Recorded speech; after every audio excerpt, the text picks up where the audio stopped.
Hi, I'm Anthony Parolin from RCC Waterproofing.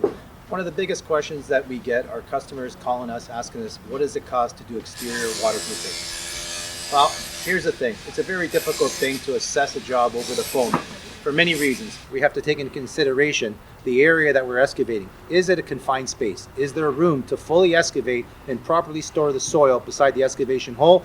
Or does the soil have to be relocated to another spot and then brought back in? The second thing is how many utilities are in the excavation area, such as gas services, hydro lines, Bell, Rogers lines, irrigation.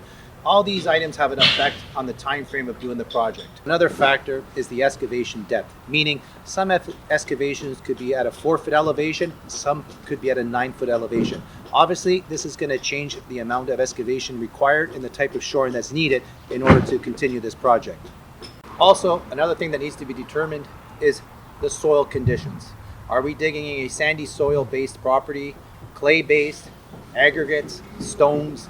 These items here obviously will have an impact on the amount of time it takes to excavate these areas. Taking all these factors into place, this is why it's very important to have one of our technicians to come out to the property to properly assess your project to give you the proper pricing for your job.